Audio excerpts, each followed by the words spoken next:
We have got a couple of coaches out of Elkmont, Alabama. Coach Sam Wallace, head coach of the girls basketball program, and Coach Eric Smith. He's never played a day of basketball in his life. Head coach of the Elkmont boys basketball. He don't know nothing about basketball. They don't know nothing about basketball. His dad or his brothers or his nephews or his son. The entire family, they don't know anything about basketball. Now you know I'm playing. You know I love you, coach. Oh, yeah, I do. We do love it. We love the game. Absolutely. Sam, we just talked to ask you about your point guard off the air, Haven Kirby.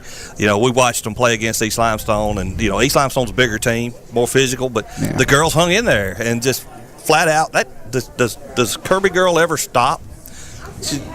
Her motor is just like wide open all the way to the end of the game. And that's to a fault, really, because those were games earlier. We played Brooks earlier in the year. She had 2 fouls. I told her, hey, you got 2 fouls. But she only knows one speed. Really? She goes after every steal, every deflection, every loose ball. There's no quit in Haven, you know. And our girls have really competed this year. We've gotten significantly better. The first time we played Ace, they beat us 30, and it was 30. It was 30 about halfway through the third quarter, and then when y'all were there, we cut it to 4 with 2 minutes to go in the third quarter. The game was competitive. People see those scores like, it probably wasn't a competitive game. No, it was. That game was. If we could have guarded Jira in that game, we would have had a chance. You know, right. Really. It's hard to guard Jira though. Oh, no doubt. She's a beast, and I mean that in the most respectful way. Oh yeah.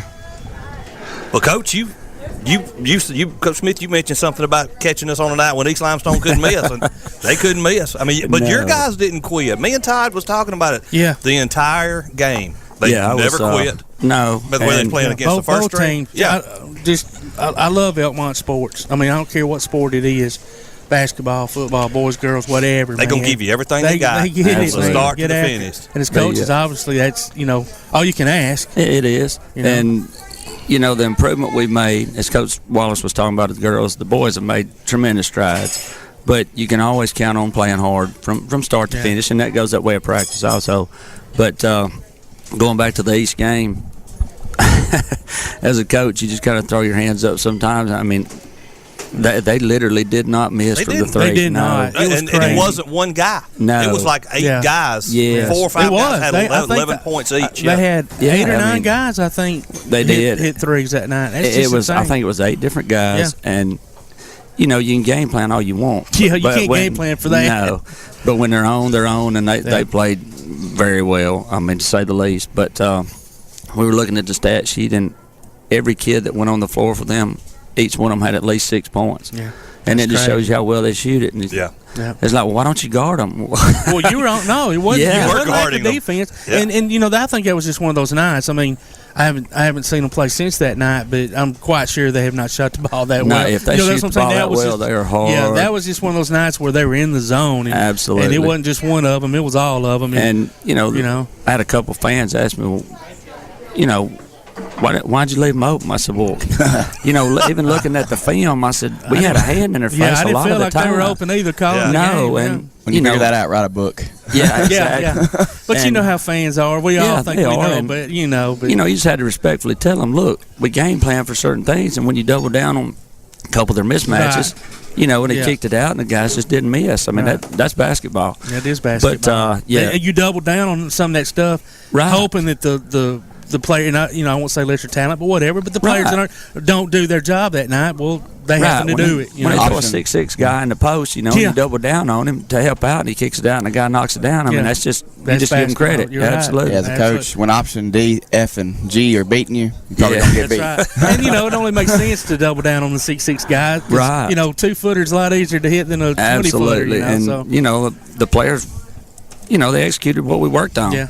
But when the guy knocks it down from the outside, and each one he kicked it to knocked it down. So, and that's not for lack of coaching or lack of playing. It's just one of I'm glad times, you said that, because I was going to say that, but since you threw it, no, it's true. It's not. I mean, y'all had a good game plan. I felt like, and I think I even mentioned it a couple times, during the call of the game. And just in moving forward, hopefully you won't see a team shoot the ball. Right. If they shoot it like that, it's hard to defend. Yeah. I mean, And you, Coach, you were talking about it's hard to defend Jira Rogers, but the girl you had posting against her, she tough as nails, man. She is. She's a competitor. Yes, I can't remember her name. But Emerald Hand. Emerald Hand, yeah. She's a she's just a hard-nosed country kid is all she is. She competes. We're not real skilled right now, but we really, really compete. Yeah, you do. She doesn't give up an inch. She didn't. That's the mentality shift we've had this year. Earlier in the year, before that game, she said, "God, I got to guard Jira tonight." And then the day before the game, she says, "I get to guard Jira tonight." That's the mentality shift. That's the culture shift we're getting. Yeah. Of, "God, I got to guard Jira tonight." I think she made the comment she's gonna eat me. So that's what she said earlier in the year. And then last night she said, "We're fine, Coach." Yeah. And we played Ardmore. Was it Thursday night we played Ardmore? It was Thursday night, and in that game it was a very competitive game, and I feel like we beat them everywhere but the scoreboard. Really, we missed. Gosh, he saw us play. Eric did. I did. We missed at least 10 uncontested layups. Oh, really? We missed 11 foul shots. It was a 4 to 6 point game most of the game. We played really well. They've got 2 really good shooters, and we held them to 2 field goals in the second half, and one of those field goals was a putback.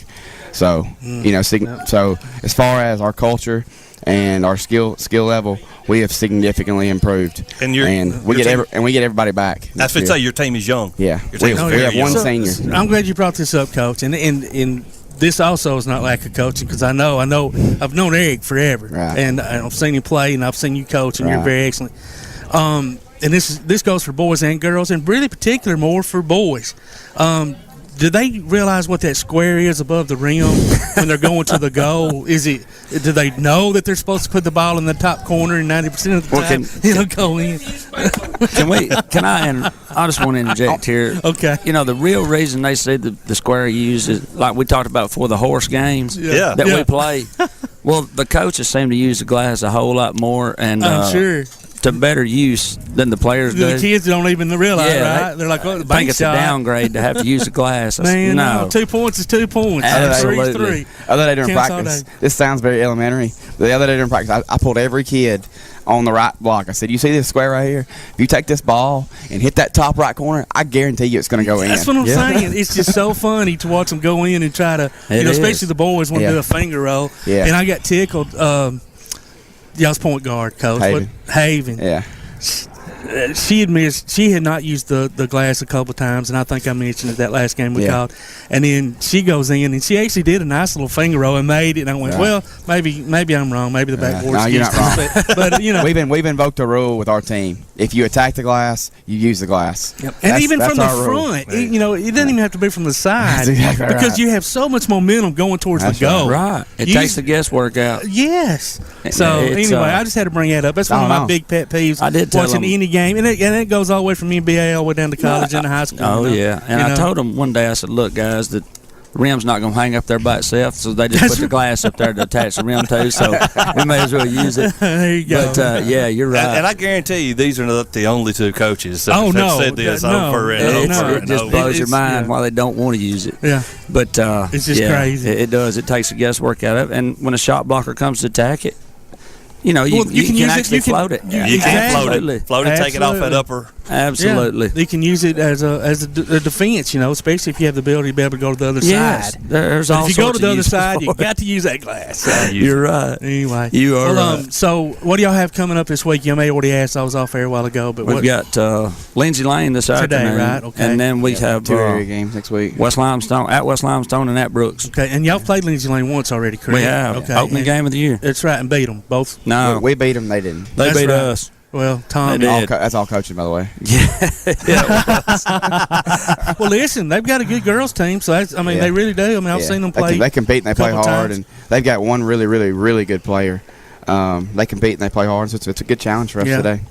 So I don't know, triangle and 2, boxing 1, what we doing? We're going to have to throw the kitchen sink today. I'll just go ahead and tell you. We've worked on a little bit of everything trying, but he's a tremendous player. Is. Mr. Murray he is. Yes, and he can do it all well. It's not that's just the thing. It's not just the scoring. It's him penetrating and kicking it out to other guys who can actually hit the shot. He makes everyone on that team He better. does much better. And he's a solid player, and he's good individual as well. Oh, yes, he's a great kid. It's probably because I had him in 7th and 8th grade in Sunday school. I'm gonna say that was probably why.